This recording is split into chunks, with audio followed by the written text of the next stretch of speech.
and welcome to the Bankers Roundtable on International Financial Centers. My name is Silvia Pavoni and I am the investments editor of the bank. I am joined today by a group of senior representatives of international financial jurisdictions who are going to help me discuss the implications of the current economic and financial markets climates on leading and emerging financial centers around the world.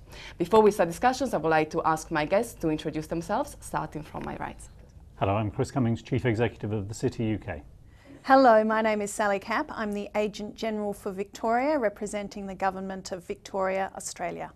And I'm Janet Ecker, the President of the Toronto Financial Services Alliance in Canada. I'm Steve Bernard, the Managing Director of the Geneva Financial Centre. I'm Aksharan Deva, a Director at the Qatar Financial Centre.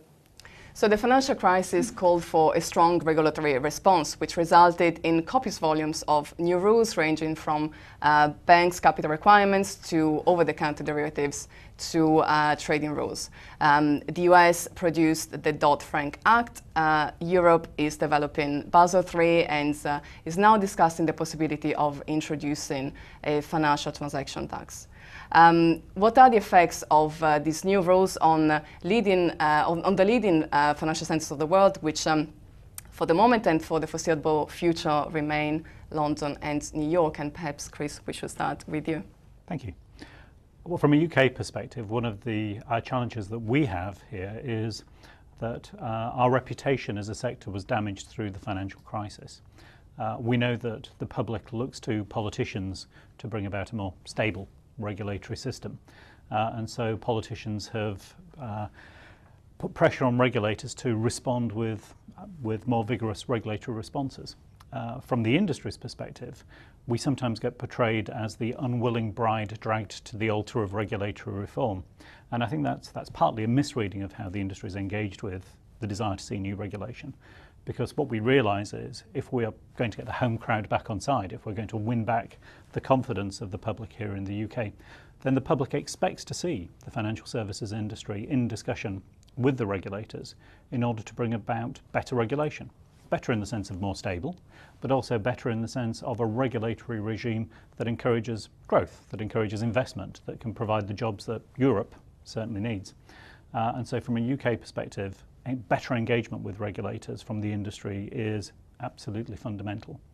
But of course, the UK is not an island. We operate within the wider European environment, and our challenge from the UK's perspective is to make sure that European regulation, as it's framed, gets framed with an international, a global outlook, but with the sense that we have to keep Europe competitive, that it's not sufficient for Europe to be competitive just within itself. It has to be internationally competitive. Otherwise, we will lose out to more attractive markets, certainly in Asia. So cooperation is one of the key words at the moment. What do the other panelists think about this, Ali? It's been an interesting time for Australia because, of course, in many ways, our regulatory regime has handled the financial crisis around the world very well. And a lot of that means that we've been looking back to understand our capital adequacy requirements, for example, as a base have always been very tight and relatively very high. And although the industry itself bridled against some of that regulation for a long time, of course it's always a luxury with retrospect to look back and think, okay, they were very good, stable policies and regulations to have in place. Nonetheless, I really want to pick up on that point of cooperation and globalisation, because we need to be not just competitive but able to complement and interact effectively with other regions and economies around the world. And so even during this time when in some ways we're reflecting on the fact that our regulation has actually held up very well comparatively, it's not a time to be complacent. It is a time to continually review and look at how we can review, because there are, and what we can learn, there are so many lessons coming out of the situations around the world. And all of the discussions and debates that are happening. So to avoid complacency and look to how we can continue to improve, and through that actually increase and improve our globalisation. And one of the very recent examples of doing that has been to look back over our superannuation system, for example, which for Australia is a real driver of our financial services sector, with compulsory superannuation having driven at 9% currently, rising to 12% exponential growth in funds under management. It has created opportunities for liquidity, which is so important for financial services sectors. It's a major strategic asset for Australia, as well as being an important asset for each individual. And so as a sector, we realise that, and I think this is where we're at with financial services generally, it was a big focus on growth. We've moved back to a big focus, as it should be, on protection. And how do we set ourselves up to make sure that we've got those fundamentals right for protection, because from that we can actually support growth more effectively than being focused at the growth end, which I must say was a lot of the debate pre-financial crisis within our financial services sector in Australia. And finding the right balance, as you said right now, between supporting growth and keeping the market safe is the key key elements. And Janet, you represent a country and a jurisdiction that did particularly well during the financial crisis. So I wonder, what is your take on the current issues, and how do you think Canada will keep on scoring in the future? I presume you're going to say really well, but let's see. Well, first of all, no one's taking anything for granted in the current environment. I think everybody has to be on their game, because we're not sure where some of it is all going to end up. But you're right, Sylvia, that Canada's financial services system came through the turmoil relatively unscathed. People used to like to make jokes about our banking system as being sort of too stodgy and too conservative, and as our federal finance minister likes to say now, stodgy is the new sexy. So, you know, we didn't have to bail anybody out, and we've still got, I mean, our regulatory system is very stable. We also think the model that we have there is sustainable, and again, you know, the macroeconomic figures are good, and the countries, again, you know, we're not taking anything for granted. But I think one of the concerns that we do have is, you know, Chris made a good point, we are global. I mean, and one of the things that marks all of us as global centers is that interconnectedness, and our companies do business with everybody else. And we need to make sure that we have that fluidity and that ease of doing business. And I think one of the concerns that Canada has had is that it's the old law of unintended consequences. There's this great, and I used to, when I was a finance minister, used to like to joke that there's nothing more dangerous than a government determined to do something, and we have an entire globe's worth of governments determined to do more regulation. And while we all recognize, and certainly our industry, we've got a very strong relationship between our regulator, our government policy makers, and our financial system, and there's a lot of interchange and conversation back and forth, which I think, you know, gives you effective regulation, gives you the kind of regulation that solves the problems, gives you the transparency and accountability you want, but doesn't sort of kill the goose that lays the golden egg, because our financial system in every economy is a driver of economic growth, and we can see what happens when your financial system does get out of whack. And the culture within our financial system has been very much, you know, not how close to the line can we get, but okay, here's what the regulator says, here's what our policy says, so that clearly establishing sort of rainy day funds, to use the phrase, at a much higher level. So there has been a different approach to that, and we're quite concerned that some of the rules and regulations that are, you know, being debated, one, are not going to solve the problems. Two, they're going to penalize the systems that have had a good system and are working well together. These are all highly interesting points, and we are discussing just after the IMF World Bank meetings have come to an end, where clearly one of the main topics was discussing financial market stability and oversight on financial market institutions. And what you're saying is of course, still very important, and hopefully is going to be addressed in the appropriate way. Steve, I was wondering, what is your take? And you represent Switzerland, which is a jurisdiction that is very strong on financial services, of course, and has been benefiting, some say, in a way from the potential, let's say, lack of attractiveness that some of the other financial centers around the world might suffer in terms of some asset managers coming over and stay with you. So what is Switzerland's take on what's happening at the moment? Well, 2 points. regarding the safe haven aspect of Switzerland, it's true we have benefited, if I may say, of this global turmoil that we're all traveling through, and hopefully we hope to see the end of the tunnel, but no one around the table knows when all this uncertainty will end. So Switzerland's image and reputation and excellence in asset preservation because of its safe haven image has been enhanced or reinforced. That's one thing. But on the other hand, when your neighbors are potentially at risk, you cannot relax. You must be aware that you're part of the European continent, and we don't feel Schadenfreude, a German word which says that we're not taking advantage and we're not particularly happy, because it also has indirect consequences for our country. Think of the Swiss franc. The Swiss franc has risen to levels which even the Swiss National Bank chairman has described as absurd. Now, regarding the regulation side, which you mentioned earlier and which my colleagues have also evoked, from the Swiss perspective, I'm not sure it's much different, because we want it's almost to catch all objectives at the same time. We want to protect the customer, the investor. We want to protect the creditors. We want to protect the country from systemically relevant banks, and we have two strong institutions in the country which can be systemic risk for the country, hence a special regulation for them. And we also are concerned by the reputation risk. So clearly Switzerland is very much concerned with the banking system as well as the rest of Europe and the rest of the world.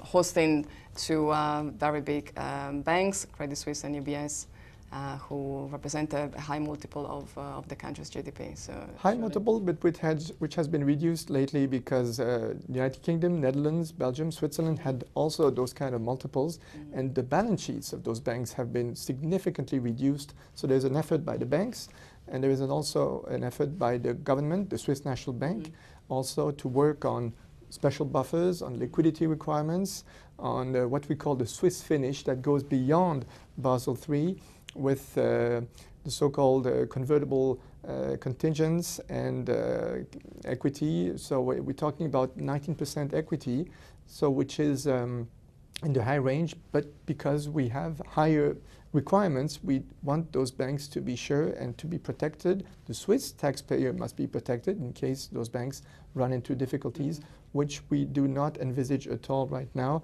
because the business model has moved quite along significantly over the last 3 years. Okay, thank you. Ashka, you came all the way from Qatar, which is a growing financial center. It has been investing quite heavily in its financial infrastructure, and I know that one of the key objectives is also to attract a specific part of the financial world, which is the asset management world.